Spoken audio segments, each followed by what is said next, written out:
네. 자, 안녕하세요. 지난 시간에 이어서, 오리엔테이션에 이어서, 교과서 본격적으로 들어가도록 하겠습니다. 자, 제 2강인데요. 여러분들 PDF, 박쌤 전산에게 카페에 올려놓은 거, 그거 다운받으셨죠? 거기에 보면 12페이지에서 17페이지. 오늘은 일단 조금씩만 하겠습니다. 자, 이번 시간에 배울 거 회계의 의의와 목적입니다. 회계란 무엇이며 왜 배우느냐, 요거를 공부하는 시간입니다. 자, 그러면 하나씩 볼까요? 자, 회계의 의의, 회계란 기업에 관한 유용한 경제적 정보를 일정한 원리에 따라 기록 계산 뭐 어쩌고 저쩌고 막 이러면 어렵죠. 이러면 무슨 말인지 못 알아먹습니다. 제가 요거를 하나씩 해석을 해 드릴게요. 자, 회계란 기업에 관한 유용한 경제적 정보. 회사에서, 이게 대기업 회장님이에요. 장부를 작성합니다. 1년 내내 물건 판매한 거, 그리고 직원들 월급 준 거, 그리고 나서 이익이 얼마 남았다, 세금 얼마 냈다. 이러한 것들을 장부에 기록을 하고요. 그 장부에 기록된 건 일정한 원리에 따라 기록해야 됩니다. 자, 회사마다 중구난방으로 자기네 방식대로 하면 여기 회계정보 이용자, 지난 오리엔테이션에 배운 이용자에는 주주, 채권자, 은행 있죠? 대출해 주잖아요. 은행. 그리고 또 정부 뭐예요? 세무서, 국세청, 세금도 걷어들여야 되고요.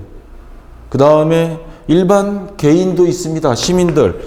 저 회사는 대기업이니까 우리가 믿고 사잖아. 그런 말이 있잖아요.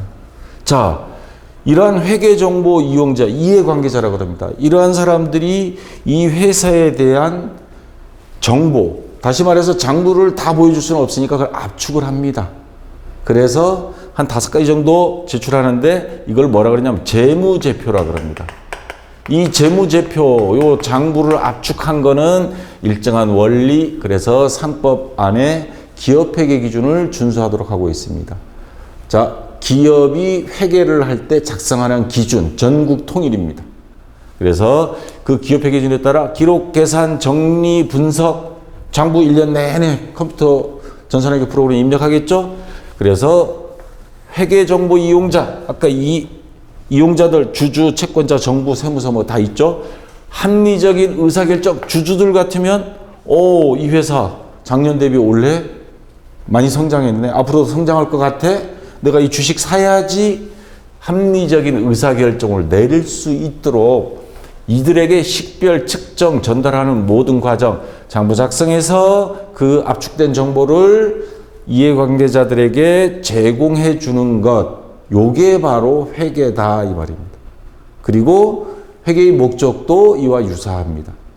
자, 그래서 다시 한번 정리하면, 요게 수능 모의고사에 한번 나왔었습니다. 2014년도인가에. 요걸 그림으로 표현을 해놨어요. 여러분들 지금 PDF 교과서 12페이지에 있습니다. 기업의 경영 활동 결과 식별 측정, 장부 작성하는 거예요. 그래서 그 중에서 압축된 재무제표, 그 안에 보면 재무상태표, 손익계산서, 현금 흐름표 뭐 이런 것들이 있습니다. 요거를 전달 누구에게? 회계 정보 이용자에게. 주주라든가 채권자, 은행. 자, 어떤 방식으로 전달하느냐? 공시. 옛날에는 이게 신문에 결산 공고, 인터넷이 발달되지 않을 때는 결산 공고에서 매년 한 2, 3월에 신문에 이만하게 실어놨습니다. 근데 지금은 그 회사 홈페이지 가면 다 나타나 있죠. 자, 그래서 이해관계자, 내가 주주다. 딱 봤더니 이 회사가, 이거 아니야. 코로나 때문에 힘들 것 같아. 그러면 주식 팔고 잠시 쉬고 있어야죠. 요즘 진단키트 만드는 회사 엄청 뜨고 있다. 그러면 이 회사에 투자해야지. 그리고 소문만 듣고 하는 게 아니고 그 회사의 재무제표를 홈페이지 들어가서 한번 보는 겁니다. 그래서 다 인터넷을 이용해서 요즘은 전달을 합니다. 공개를 하니까요. 자, 그래서 시험 문제는 그러면 어떻게 나오느냐. 그냥 쉽게 딱 먹게끔 나오진 않습니다. 자, 다음이 회계 정보 시스템을 나타낸 것이다. 가히 목적 가는 여기 있습니다. 근데 뭔지 알겠죠? 아까 봤으니까. 그죠? 전달이죠, 이거. 목적에 해당하는 내용으로 옳은 것만을 보기에 있는 대로 고른 것. 2014학년도 대학 수학능력시험 예비시험 문제입니다. 자, 보기 여기 3개가 있습니다. 자, 계정 과목을 분류하여 거래 내용을 기록한다. 자, 아직 여러분들 계정 과목이란 말을 안 배워서 그런데 회사에서 물건 팔고 직원 월급 주고 이런 거래 내용이 있습니다. 이런 거래 내용을 어떻게 기록하는 거, 식별 측정하는 거, 장부 작성하는 거. 자, 여기에 해당되는 거라 요거는 여기에 가에 해당되지 않습니다. 자, 디귿 먼저 볼게요. 거래 여부를 판단하여 회계 처리에 필요한 자료를 수집한다. 요것도 여기에 해당되는 겁니다. 근데 니은 한번 보세요. 회계 정보 이용자의 여기 있습니다. 회계 정보 이용자, 주주, 채권자, 은행, 뭐 정부, 세무서 의사결정에 도움을 준다. 어떻게? 공시한다 그랬죠? 아까 전달. 재무제표, 기본 압축된 장부를 딱 보여주니까 회계정보 이용자들이 나 주식을 사야지. 의사결정에 도움을 준다. 얘가 여기에 해당이 되는 거죠. 직접적으로. 그래서 가에 가장 가까운 설명은 니은에 해당되는 겁니다. 그래서 정답은 2번이 되겠죠. 자, 2번이 정답 되겠습니다. 자, 이런 식으로 시험 문제가 나옵니다. 자, 그 다음, 자, 25페이지입니다. 자, 회계정보 이용자는 요거를 다시 크게 2가지로 나눌 수 있습니다. 내부 이해관계자, 그리고 외부 이해관계자. 자, 이 내부라고 하는 거는 이 기준은 뭐냐? 이 회계정보를 놓고 회사 내부입니다. 회계장부는 일단 회사 관리하는데 유용하게 쓰기 위해서 정리하는 거죠. 여러분들 집에서 어머니가 뭐예요? 가계부 작성하잖아요. 집안 살림 확인하기 위해서. 그리고 매일 빵꾸 났다 그러죠. 그럴 때 옆에 가지 말아야 됩니다. 괜히 한 대 맞는 수가 있어요. 자, 내부 이해관계자, 경영자 또는 관리자, 그 다음 종업원들, 직원들 다 합니다. 원래 보너스 나올까? 성과급은 얼마나 나올까? 다 알죠. 자, 바로 이 사람들은 내부 이해관계자고요. 그 다음에 외부 이해관계자는 회계정보를 아까 어떻게? 투자자들, 이거를 보면서 주식 투자한다 그랬죠. 은행도 대출해 줄까 말까 결정나는 거고요. 상품을 공급하는데 외상거래 한단 말이에요. 나중에 외상값 뜯길까 염려스럽죠. 자, 그럴 때 정부, 국세청, 세금, 일반 고객들, 같은 제품이라도 대기업 제품은 비싸죠. 왜? 믿을 만한 회사 제품이니까 신뢰도가 있어서 그런 겁니다. 자, 회계 정보 이용자, 이해관계자는 크게 이렇게 내부 이해관계자, 외부 이해관계자 이렇게 구분할 수 있다는 거. 자, 그래서 17페이지는 문제 다시 앞으로 조금 당겨왔습니다. 바로 복습을 하도록 이렇게 조금 왔다 갔다 하겠습니다. 자, 다음은 회계를 필요로 하는 정보 이용자들이다. 괄호 안에 기업이 내부 정보 이용자는 내라고 쓰고 외부 정보 이용자는 외로 기입해보자. 자, 해볼까요? 종업원은 왜? 그렇죠. 내부 이용이죠. 회사 내부에 있는 사람이잖아요. 정부, 국세청, 외고요. 외부 이해관계자. 채권자도 외부 이해관계자. 아시겠죠? 주주, 그렇죠. 외부 이해관계자. 경영자는 아니죠. 이건 내부 이해관계자. 소비자, 외부 이해관계자. 공급자, 거래처, 외부 이해관계자. 국세청도 외부 이해관계자. 자, 내부 이해관계자는 2개 있습니다. 자, 이렇게 해서 넘어가고요. 자, 14페이지. 이번엔 회계의 목적입니다. 자, 아까 회계의 의의하고 뭐가 다른지 한번 보겠습니다. 회계가 수행하여야 할 목적은 경영자가 경영활동을 합리화하여 능률을 향상시키는 데 필요한 회계 자료를 제공하는 관리 목적, 아까 내부 이해관계자들은 회사 관리를 하는 목적으로 회계 정보를 사용하고요. 그 다음에 외부 이해관계자가 합리적인 의사결정, 주식 투자 할 수 있도록 기업의 경영활동을 일반적으로 인정된 원칙 기업 회계 기준이라는 거, 요 뒤에 있습니다. 이제 측정하여 장부에 작성해서 적정한 회계 정보를 재무제표의 형태로 한 5가지 있습니다. 재무상태표, 손익계산서 뭐 이런 것들 형태로 제공하는 보고 목적이 있다. 회계의하고 거의 비슷합니다. 자, 회계의와 목적이 거의 비슷하다는 거. 또한 정부가 세금을 부과하는 데 필요한 자료를 제공함으로써 이건 강제 의무사항입니다. 안 하면 과태료 물립니다. 자, 기업이 사회적 의무를 성실히 이행하도록 하는 데에도 그 목적이 있다. 이건 부수적인 목적이죠. 이게 가장 주된 목적이고 세금은 누구나 다 내야죠. 납세 의무가 있습니다. 국방의 의무처럼. 자, 이런 목적이 있다. 그래서 시험에 나온 적이 있습니다. 이거는 전산회계 시험에서도 이론 문제로 간혹가다 나오고 있고 수능에서도 여러 번 나오고 공무원 시험에서도 나옵니다. 자, 자주 출제되지는 않지만 그래도 가볍게라도 좀 우리가 집중을 해서 봐야 됩니다. 회계의 목적으로 가장 적합한 것. 자, 1번 거래처의 채권과 채무를 기록 및 계산한다. 일단 한번 볼게요. 기업이 소유주에게 이익을 극대화시켜준다. 돈 많이 벌게 해준다 이 말입니다. 그 다음에 기업이 현금 흐름을, 돈이 제일 중요하죠. 유동성이라고 그러죠. 돈이 부족하면 회사는 부도가 날 수 있습니다. 수시로 파악하여 활용한다. 자금 조달을 원활할 수 있도록 자료를 제공한다. 은행 대출 받는다는 말이고, 기업 이해 관계자들이 의사결정에 유용한 회계 정보를 제공한다. 이 중에서 아까 바로 앞에 설명한 것과 가장 유사한 거는 거예요. 그렇죠. 5번이죠. 이게 가장 포괄적인 목적이고요. 요것도 목적의 한 부분으로는 맞습니다.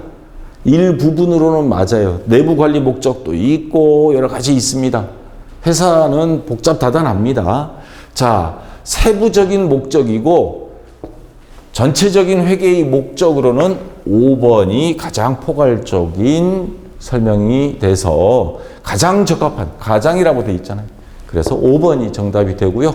여러분들이 나중에 혹시 이런 게 시험 문제, 학교 선생님이 시험 문제 출제한다 그러면 요 줄, 기업회계 이해관계자들이 뭐 의사결정에 유용한 회계 정보를 제공한다.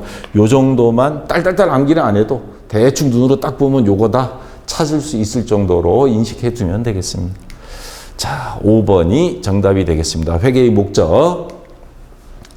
자, 이번엔 15페이지. 자, 회계의 지식은 어디에 활용되는가? 자, 여기서부터는 가볍게 들으세요. 회계의 목적, 이해관계자, 내부 이해관계자, 외부 이해관계자, 이 정도 알았으면 이번 시간 됐습니다. 자, 지금부터는 뒤로 딱 자빠져서, 자빠져서라는 말은 좀 그런가요? 뒤로 이렇게 기대서, 자, 가볍게 들으세요. 요거는 시험에 나오진 않습니다. 회계의 지식은 어디에 활용되는가? 이거는 우리가 회계를 공부하는데 좀 목적의식을 갖고 보기 위해서 제가 교과서에 넣었던 겁니다. 일단 회계를 배워두면요, 기업 내 회계 관련 업무 담당자로서 취직이 될 수 있습니다. 그리고 세무사 사무실, 공인회계사 사무실도 있고요. 그래서 장부 정리를 다 해야 됩니다. 컴퓨터로 요즘은 다 입력합니다. 자, 회계 관련 업무 담당자의 주요 업무는 장부 정리, 일일, 매일매일, 아이고 이거 오타가 있네요. 월말 결산입니다. 월말 결산. 자, 월말 돼 있네요. 여기 PPT가 뜰렸네. 그 다음에 세무관리, 부가세 신고해야 됩니다. 매입 매출과 수금도 해야 되고요. 손익계산 및 자금관리, 은행에 돈 얼마 남았나, 부도 나나, 안 나나. 4대 보험, 직원들 요즘 4대 보험 의무적으로 가입하게 돼 있죠. 그거 담당하는 직원이 한 사람 있습니다. 자, 그 다음에 급여지급 같은 노무관리 등 회사에서 일어나는 모든 금전과 관련된 업무를 담당합니다. 자, 굉장히 복잡합니다. 그래서 규모가 큰 회사는 아예 이 전담 부서가 있어요. 자, 그 다음에 전문가, 전문가가 되고 싶다. 공인회계사, 세무사 이런 것들이 있습니다. 공인회계사를 CPA라고 합니다. 한국에서 공인회계사 시험 봐서 합격하면 KI CPA 그러는데요. 공인회계사들의 주요 업무는 회계에 관한 감사, 요 다음 화면에 세무사가 나오는데 세무사하고 공인회계사 가장 큰 차이점이 이겁니다. 이게 법조계 쪽으로 법으로 이야기한다면 공인회계사는 변호사하고 같은 급이에요. 근데 다음 화면에 나온 세무사는 법무사 같은 역할입니다. 재판에 직접 나가죠, 변호사는. 공인회계사는 회계에 대한 감사. 뭐 아무 회사나 공인회계사들이 와서 감사하는 게 아니고요.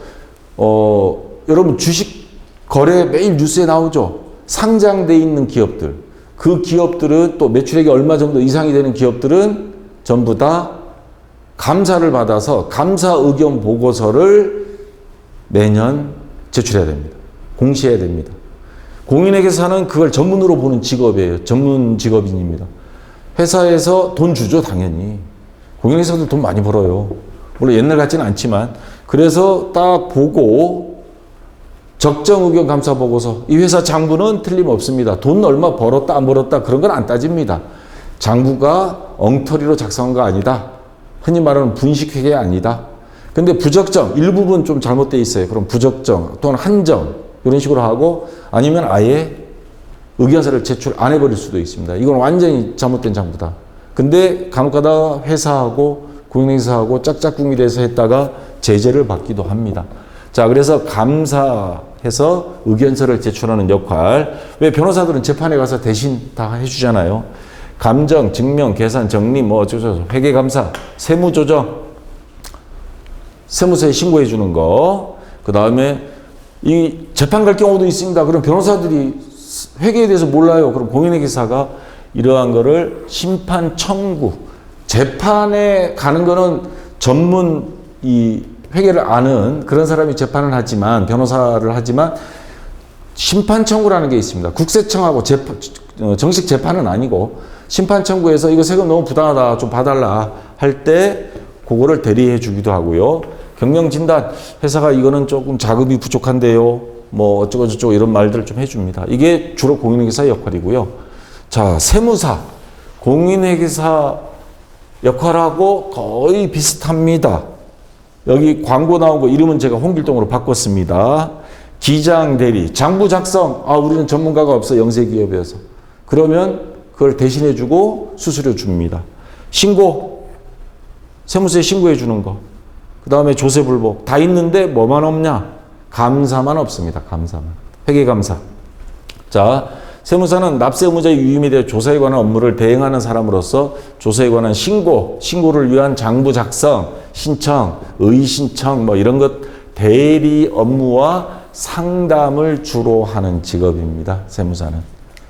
자, 그리고 요 회계 관련 자격증 오리엔테이션 할 때 제가 설명드렸던 내용이어서 다시 한번 그냥 간단하게만 말씀드리겠습니다. 자, 특성화고등학교에서 회계 원리를 배웠다. 그러면 졸업할 때 여러분들 이력서에 전산회계 자격증 정도는 있어야 됩니다. 1급까지는 최소한 기본으로 따야 됩니다. 그래서 또 나중에 대학을 갔다. 아니면 고등학교 졸업하고 세무 공무원 시험 보고 싶다. 뭐 9급 도전하는 친구들도 있죠. 회계원리, 원가회계, 세무회계 들어가고요. 뭐 주택관리사도 있고, 자, 전산세무회계, 한국세무사에 시행하는 거, 상공회수 시행하는 거, 자, 이러한 자격증 꼭 따두시고요. 그 다음에 경찰 공무원 시험 볼 때라든가 기술행정병, 요 가산점도 있고, 그 다음에 여러분들 사무실에서 근무하게 되면 소득세 연말정산, 부가가치세 신고, 법인세 신고, 자, 복잡한 업무를 맡을수록 월급도 연봉도 그만큼 올라갑니다. 자, 이런 자격증이 있다는 거 참고로 다시 한번 말씀드리고요. 자, 이번 시간 간단하게 그렇게 많이 나가진 않겠습니다. 한 5강까지는요, 좀 맛보기 강의들이 많습니다. 자, 수고하셨고요. 다음 시간에는 교재 18페이지부터 회계의 분류가 있습니다. 여기서부터 이제 조금씩 들어갑니다. 자, 미리 한번 쭉 훑어보시고요. 자, 좀 쉬었다가 다음 시간에 이어서 제 3강 회계의 분류 같이 공부해 보도록 하겠습니다. 자, 수고하셨습니다.